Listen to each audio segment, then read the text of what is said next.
If you're a business owner thinking about writing a book, but you've got no plan, no strategy, and a dozen half-started Google Docs, you are probably making one of these 5 mistakes. In this video, I'm going to walk you through the top 5 mistakes business owners make when writing their book, and more importantly, how you can avoid them. Because writing a book, it's not just about becoming an author, it is about building a lead generating, authority building, client converting asset that is actually going to grow your business. Let's dive in. Okay, today I'm going to go over the 5 mistakes for business owners, or the 5 mistakes business owners make when they write their books. Okay, these are common mistakes that I actually fell into when I started writing my books as well.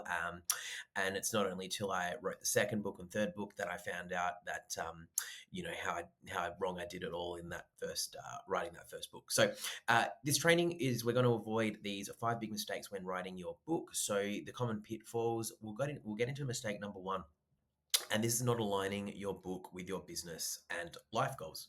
Okay, so why does this matter? So when your book is not connected to your goals, it's going to feel like a chore. Writing is going to become a lot tougher. You're going to lose motivation, and it's going to take that much longer time to finish. So how do you actually align your book idea?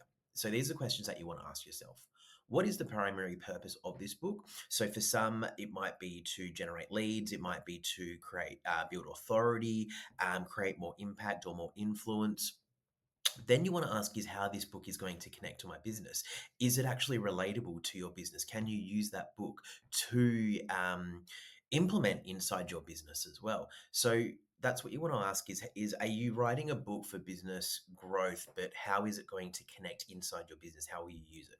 And then what is also the problem that it solves? So every nonfiction book, especially if you are using this book inside your business, it's going to solve a specific problem. So for me, Published to Impact, my book Published to Impact, the problem it solves is teaching business owners how to actually become authors and how to go through the whole writing process from idea to published book in their hands. So that book is just a guide, a how-to book of how to actually become an author.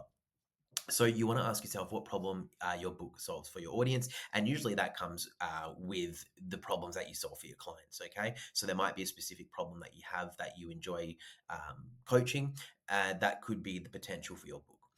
Then you want to decide how you use the books inside your business. So, like I said, deciding how you use that book inside your business could be, say, speaking engagements, generating leads, client acquisitions, and it could also be a foundation for courses or coaching. Now, for me, I wrote Publish to Impact to start my business. Okay. And then what actually happened was the process I taught inside Publish to Impact, I created idea to impact off of the back of that, which is how I help experts in their industry become best-selling authors. So, there's so many other avenues that you can use to use your book. So it's just deciding what book you want to use. Okay. So, for example, my first book, The 6 Pillars of Rewarding Life, it did take me 3 years. I had no clarity on my purpose, but when I wrote Publish to Impact, I knew that that's going to be the launchpad for my business. And I finished that book in 6 months. And that's how I help others now do the same, because I've gone through that whole process. I can now coach people, teach people, have a professional team of editors, cover designers. That really makes the process easy. The second mistake is underestimating planning and structure, because planning is the most important thing when it comes to a book. Because without planning, you're going to get lost. It's going to, like it took me 3 years. So without a clear plan, you're going to sit down and write. You're going to sit down to write and not know what to cover. So it's going to lead to procrastination, overwhelm, and then again, it's going to feel like a chore. So, how do you plan and structure effectively? So, what we do is we spend 3 to 4 weeks mapping it out with our clients, which is the big idea for the book, the audience that you're helping, the main pillars that's going to be in the book, and then also what's really important is a chapter by chapter outline, so you know exactly what to write when you show up each day. The benefits of this is you can write consistently in as little as 1 hour a day, because when you know what to write, it's going to become effortless. And you're also going to know what to focus on each session. Just a pro tip, use a planning and structured checklist as well to guide you step by step. So that's the second mistake. Mistake number 3 is trying to do it all on your own.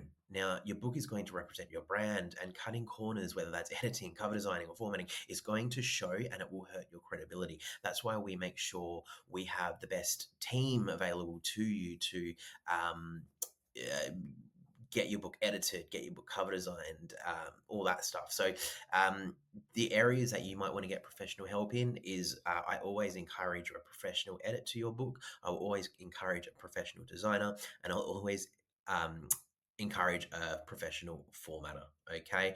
Just so that it's going to look professional in print or digital format. Now, your job is to write and market your book, not to become a designer or editor. So I wouldn't recommend trying to get your book cover designed on Canva. It's get a professional to do the job. All right. Mistake number 4 is having no marketing or launch strategy. Now, this matters because even the best books won't sell if no one knows it exists. All right. And if you consistently marketing your business, consistently market that book inside your business. All right. Depending on how you want to use it too. So what I always encourage and what we do with clients is we build a launch team. So this is where you can invite clients, friends, colleagues. What they're going to do is they're going to read your book before it's launched. All right. This means you're going to collect early feedback, any sort of typo errors that haven't been picked up through the publishing. Then you're going to ask them to leave reviews on launch day. All right. Then it's creating anticipation. So you can share behind the scenes updates, post countdowns on social media, schedule email announcements as well. And what this is going to do is you're going to launch with momentum and credibility instead of hoping that your book sales will appear. So you're going to create momentum. And I'll also encourage, if you do podcasting, to get on some podcasts and ask the host to launch the episode on launch week of your book. So that way you can share and you can talk about your book, and it's going to build that momentum. And then mistake number 5 is not leveraging your book for business growth. Okay. It's one thing to write the book, but it's what you do about it. All right.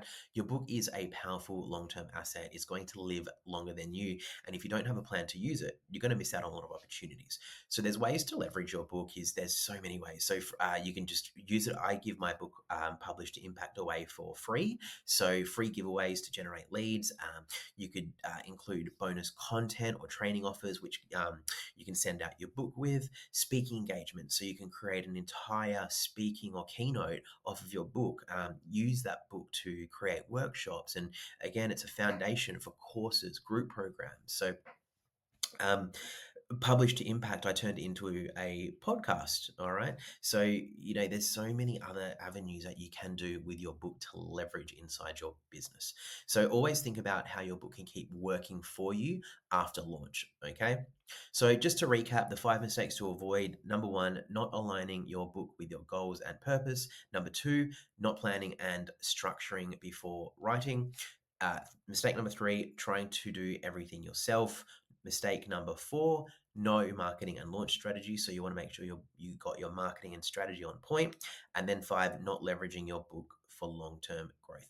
If you are able to avoid these mistakes, you're going to have a very successful book that not only shows up in the royalties, but shows up inside your business and grows your business like you wouldn't believe. So thanks for joining this training, and I'll catch you again on the next one. Now, if you're ready to finally start getting your book done the right way, aligned with your business, aligned with your brand and your goals, here is your next step. Book in your 30-minute idea to outline call, and we'll completely plan your book just in half an hour. There's no strings, no selling, and no pressure. So book it in the show notes, and you'll have an entire book outline done in just half an hour.